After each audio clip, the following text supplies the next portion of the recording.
bonjour à toi et bienvenue pour cette nouvelle vidéo de guidance pour aller voir les énergies donc de la semaine du 12 au ça doit être 18 mai, je crois, j'ai pas fait gaffe, ça doit être du 12 au 18 mai. Voir un peu, ben voilà, les énergies, dans quel état d'esprit on va être, etc., etc. Donc avec un début de semaine sous le thème de la pleine lune qui va, je pense, venir un peu déjà nous, j'entends nous réaligner, à la fois nous désaligner pour pouvoir nous réaligner. J'ai une notion comme ça. Voilà, si tu ne me connais pas, bienvenue, je suis Flavie. J'ai à cœur de vous accompagner sur votre chemin de conscience pour pouvoir vous aider à marcher de plus en plus votre chemin en conscience. Et là, moi, je suis en train de vraiment vous savez, de faire cette espèce d'entonnoir, de recentrer de plus en plus qui je veux accompagner, quoi, pourquoi, etc., etc., etc. Là, je sens qu'il y a quelque chose qui est en train d'émerger de plus en plus. Voilà. Et je pense qu'on est bien dans les énergies de cette semaine. Parce que les énergies, je suis dans l'huile de la terre. La terre qui nous invite justement à revenir. C'est comme si je voyais quelqu'un qui va mettre les mains dans la terre, en fait, qui va aller creuser, qui va aller vraiment dans les profondeurs, qui va aller chercher les racines. J'entends les racines du pourquoi, en fait. Les racines du pourquoi je suis là. Peut-être les racines du sens aussi. De cette notion de sens. En fait, je crois qu'on est tous amenés de plus en plus. Alors peut-être que, encore une fois, on va être sur des degrés différents. C'est-à-dire qu'il y a des personnes, vous allez commencer ce travail de quête de sens où vous êtes déjà dedans, mais ça va pas encore être complètement clair. Il y en a, vous allez toucher du doigt quelque chose de très profond, qui se rapporte à l'âme, qui se rapporte à tout ça. Il y a en tout cas quelque chose de cet ordre-là. J'ai eu la carte de la femme, donc je pense qu'on est beaucoup dans une énergie féminine cette semaine, dans une énergie où avec le monde animal, on nous ramène justement à nos profondeurs. Je crois que cette semaine va être vraiment une semaine où on va nous ramener à nos profondeurs, à nous libérer aussi de tout ce qui n'est pas nous, de tout ce qui ne nous appartient pas, de tout ce qui nous coûte, de tout ce qui nous empêche aussi, j'entends, nous empêche d'être nous. Il y a la carte de l'âme sœur, et moi dans cette carte de l'âme sœur, justement, je crois que c'est plutôt de tout ce qui nous empêche d'être pleinement connecté à notre âme, à notre chemin d'âme, à ce que notre âme est venue incarner, est venue faire, est venue apporter au monde. On n'est pas tous amenés à apporter des grandes choses. Par contre, je crois qu'on contribue tous de façon consciente ou inconsciente, on contribue tous à cette grande machine, à ce grand tout. Il y a une notion de grosse libération, j'entends des grosses libérations karmiques cette semaine. Il y a possiblement des grosses libérations karmiques qui vont se faire. Peut-être dans le karmique, j'ai une notion aussi du transgénérationnel, du karmique de nos ancêtres. Tout ce qui nous bloque, il y a beaucoup de déblocages cette semaine, je sens, qui vont se faire pour vraiment nous amener à être toujours un peu plus connectés, alignés avec qui on est, avec tout ça. Ouais.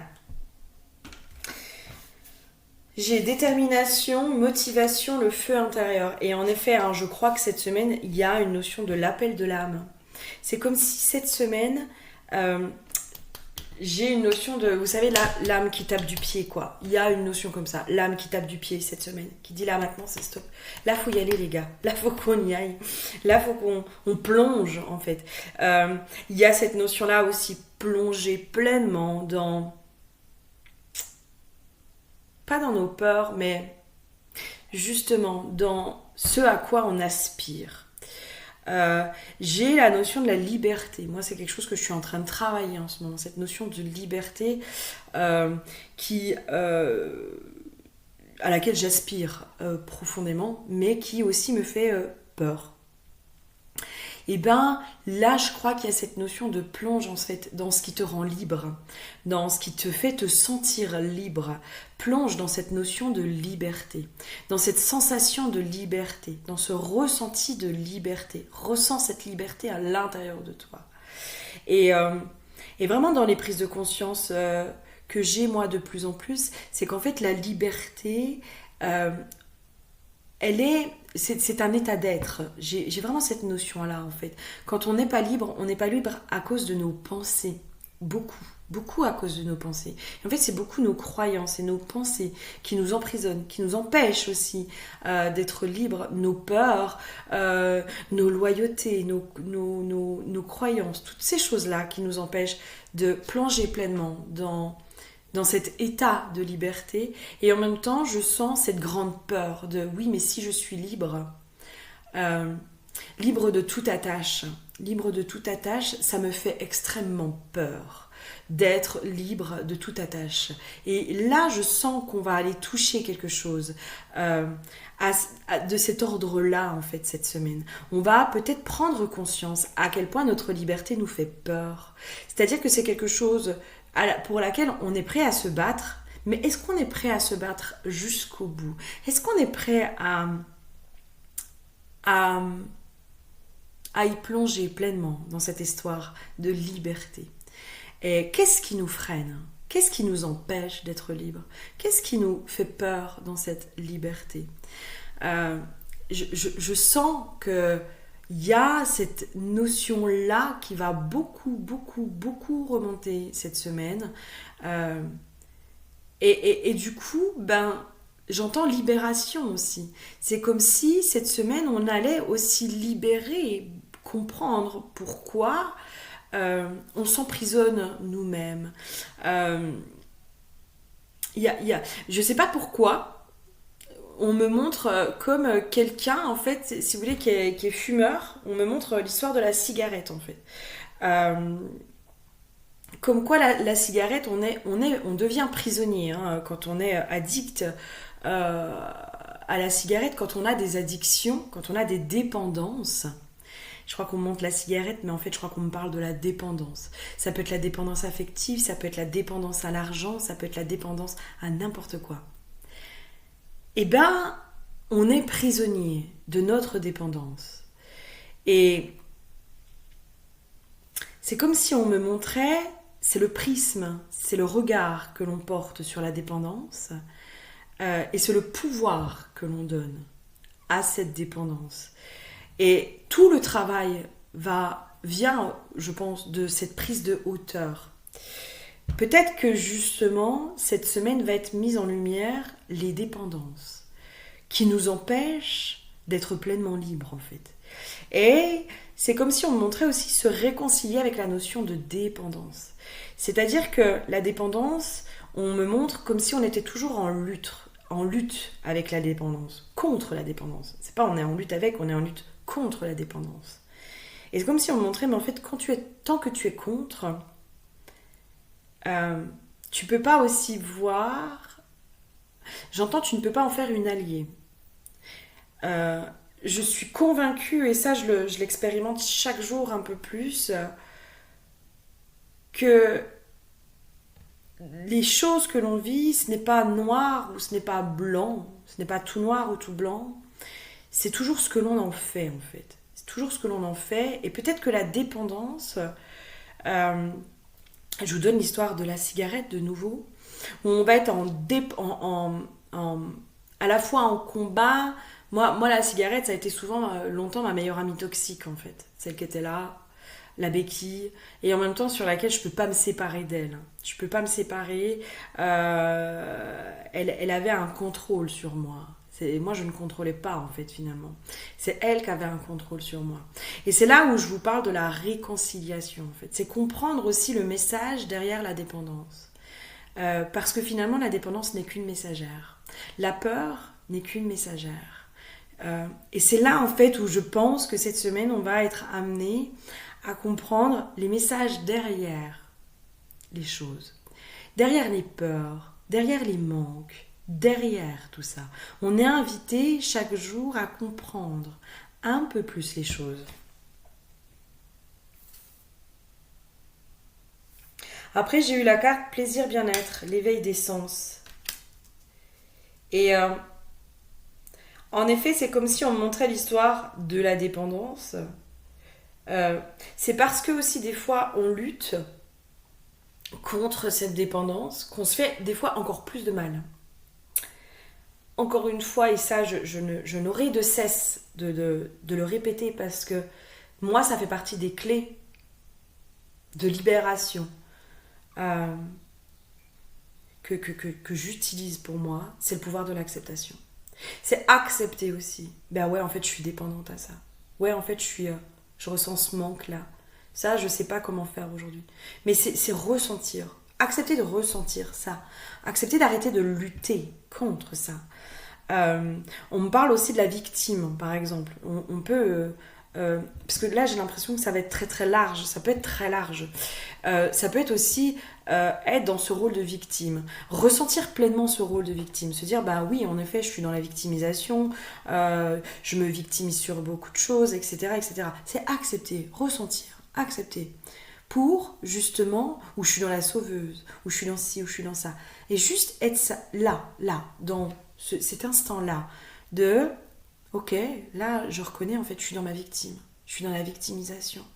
Et je vais presque me lever dans ce rôle de victime. Et je vais aller le ressentir pleinement. Quand je vous parle de se lever dedans, c'est le ressentir pleinement. C'est accepter, de ressentir pleinement ce qui se joue à l'intérieur de nous, pour pouvoir en comprendre la subtilité du message.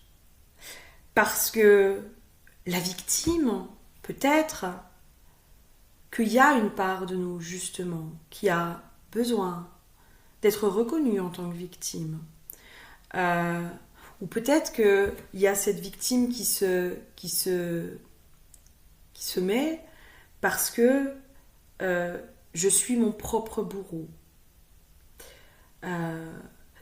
Voilà, après ça c'est propre à chacun. C'est là où, pour moi, on ne peut pas faire un fait établi, et c'est là où la richesse du travail personnel sur soi-même, de retour à soi, c'est du cas par cas. C'est du cas par cas et on peut, ok, émettre des pistes, des hypothèses, mais chacun va y trouver sa propre référence en fonction de son vécu, en fonction de l'histoire familiale et en fonction de l'histoire de son âme aussi. Et c'est là toute la subtilité. C'est là l'importance. Et là, on me ramène sur le fait de plonger les mains dans le terreau, dans notre terreau. Parce que finalement, c'est ça le terreau, c'est nous. C'est notre terreau. C'est le terreau sur lequel on s'est construit. C'est le terreau de nos ancêtres. C'est le terreau de notre enfance. C'est la terre dans laquelle la plante grandit. Et chaque terre est différente. Il y a des terres qui vont être plus calcaires. Il y a des terres qui vont être plus argileuses. Il y a des terres qui vont avoir plus de minéraux, ou plus de fer, ou plus de ci, ou moins de ça, etc., etc., etc. Et c'est là où on nous ramène à notre terreau, à nous-mêmes, à nous-mêmes.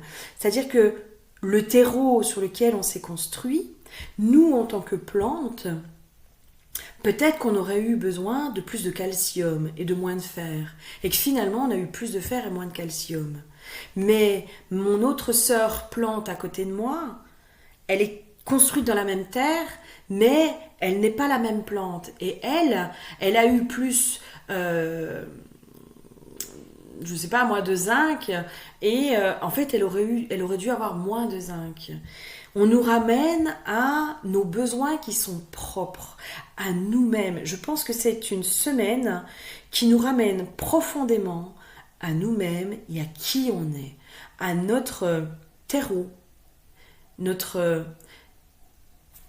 valeur, mais c'est même pas la valeur, c'est parce que on me ramène je suis désolée, hein, je suis en train de de vous donner des éléments de comparaison parce que c'est les visions qu'on me donne.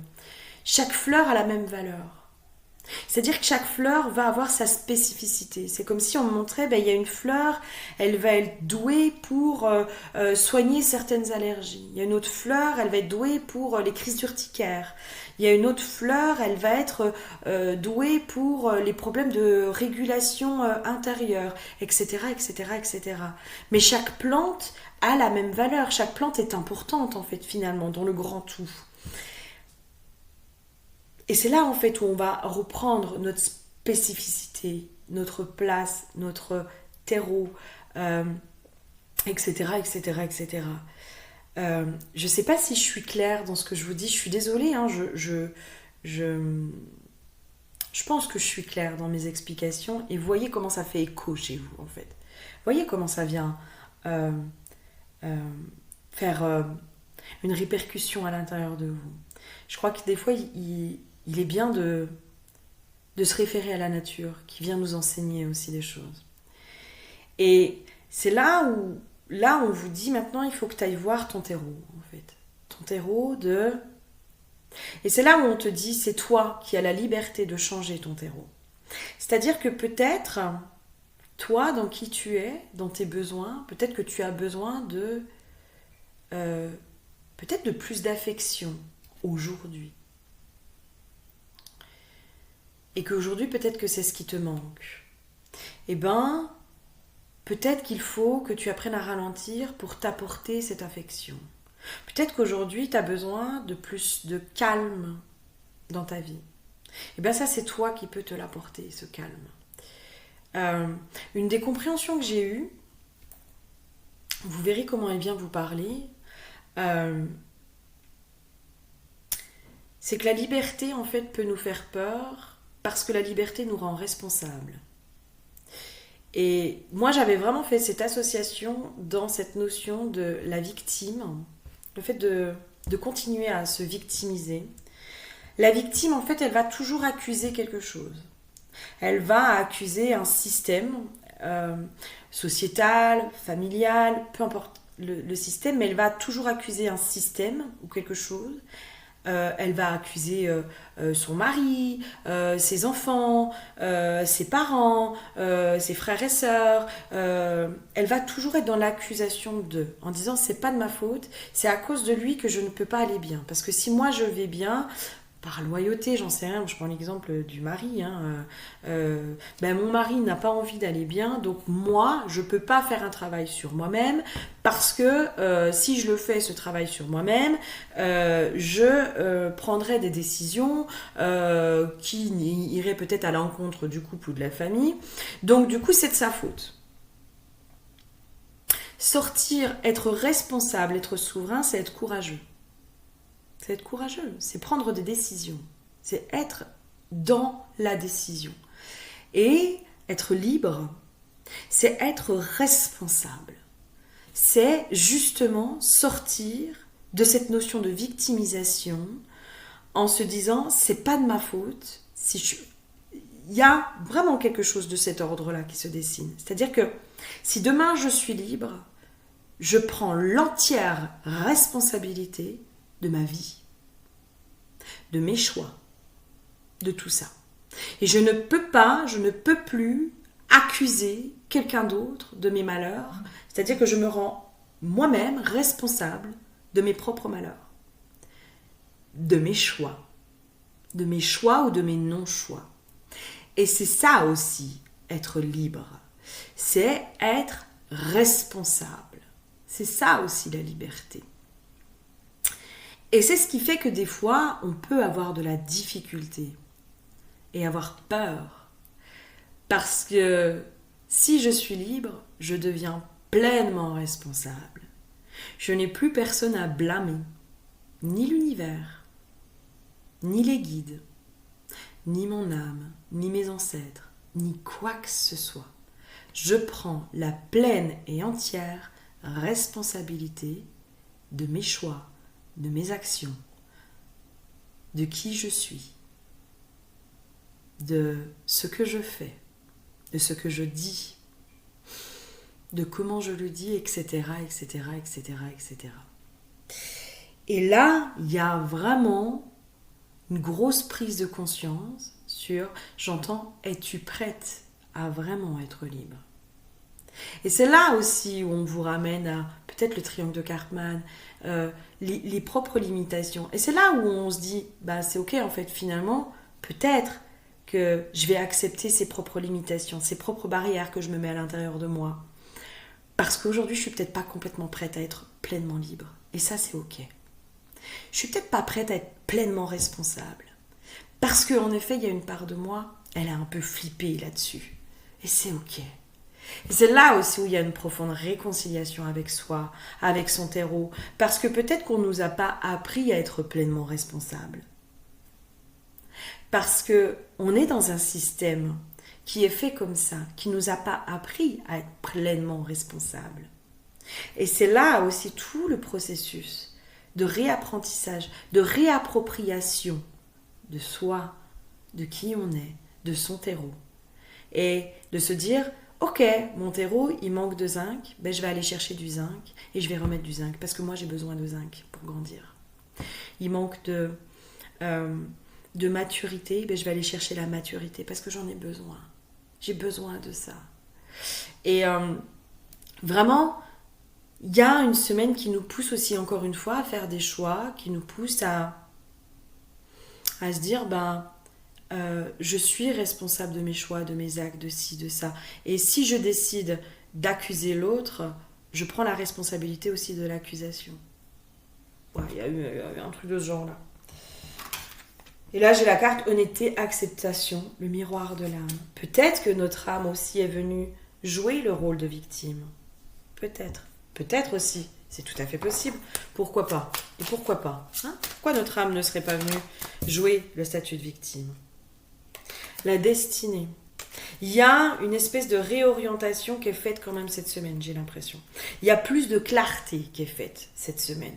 Il y a vraiment, pour moi, il y a une espèce de clarté qui se fait quand même cette semaine, mais parce que justement, l'acceptation, le pouvoir de l'acceptation, c'est aussi, en fait, quand on nous parle de lâcher prise, quand on vous dit, faut lâcher prise, faut lâcher prise, faut lâcher prise. Non, en fait, lâcher prise, c'est quoi? C'est accepter.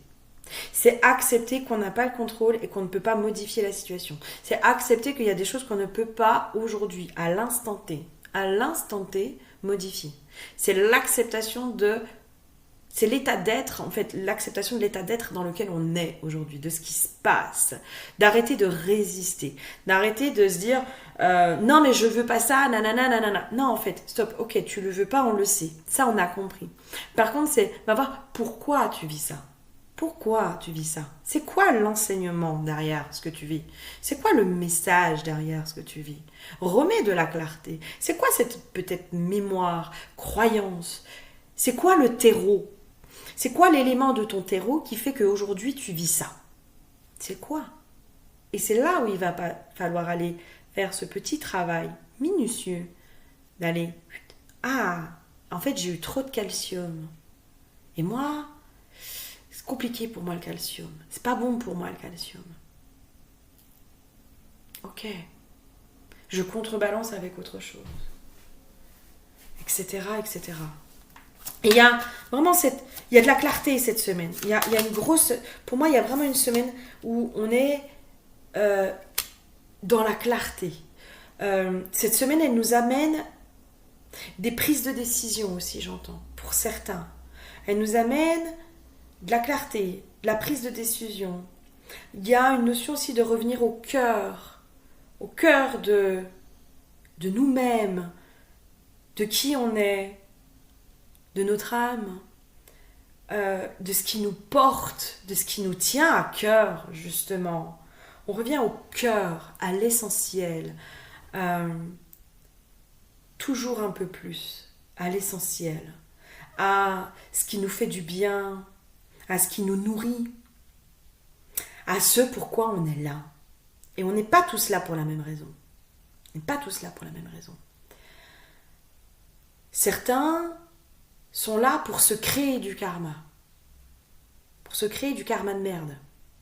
Parce que peut-être ce sont des âmes qui n'ont pas beaucoup d'incarnations ou qui débutent leur cycle d'incarnation. Et elles se créent un karma pour pouvoir aller le régler sur d'autres plans de conscience. Certains sont là pour régler tout leur karma, tout leur schéma. Certains sont là pour contribuer au fait de sauver la planète. Donc ça va être l'écologie. Certains sont là pour redonner une place, une importance aux plantes, aux animaux, aux enfants. Certains sont là pour X, Y raison. Certains sont là parce que c'est des vies de repos, où il va pas passer grand-chose. C'est-à-dire qu'il y aura ni des grandes blessures, ni des grandes choses, c'est juste de la vie de repos, où la vie s'écoule plutôt de façon plutôt lisse, plutôt calme, plutôt sereine. Certains sont là pour expérimenter la richesse, etc., etc., etc., etc. On n'est pas tous là pour expérimenter la même chose. Et tant qu'on regarde chez le voisin ce qui se passe, on n'est pas focalisé sur soi. Tant qu'on se compare à l'autre, on n'est pas sur soi. On n'est pas sur oui mais moi, pourquoi je suis là? Pourquoi je suis incarnée? C'est quoi, entre guillemets, ma mission d'âme? C'est pas ma mission d'âme, parce que pour moi, derrière le terme mission d'âme, il y a toujours quelque chose de, entre guillemets, grandiose. Mais qu'est-ce que je suis venue expérimenter? C'est quoi? Est-ce que c'est juste la vie aussi? Est-ce que je ne suis pas juste venue expérimenter la vie? Est-ce que, au quotidien, de toute façon, je suis en train de faire ma mission, de réaliser ma mission, même si je ne sais pas exactement ce que c'est? Au quotidien, je suis déjà en train de le faire, simplement en étant humain. Simplement en étant humain, je réalise ma mission. Mais pour certains, en effet, il y a quelque chose qui va les animer, beaucoup plus de oh, mais oui, ça me parle, ça me tient à cœur de pouvoir contribuer au monde, à la communauté, comme ça. Pour ceux qui sont en quête de sens, parce que tout le monde n'est pas en quête de sens. Et encore une fois, c'est ok.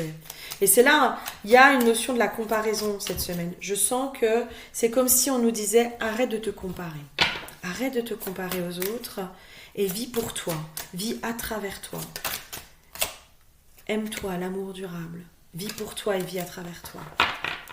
Et vis les choses à ta façon et dans ce qui est important pour toi. Et recentre-toi, et reviens à toi.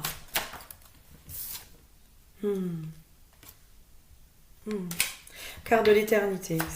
Pour moi, la carte de l'éternité, on est vraiment sur les cycles d'incarnation, sur la reconnexion à l'âme, sur toutes ces choses-là.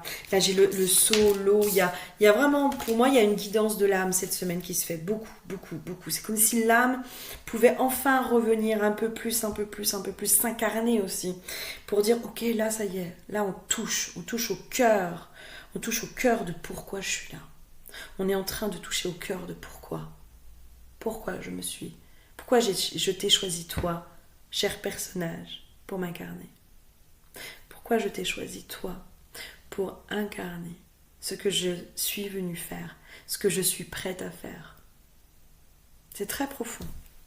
J'espère que ça vous aura parlé, aidé. N'hésitez pas à me laisser un message, à partager et à venir en individuel si vous en ressentez le besoin pour justement clarifier tout ça. Je vous fais plein de gros bisous et je vous dis à très bientôt. Bisous.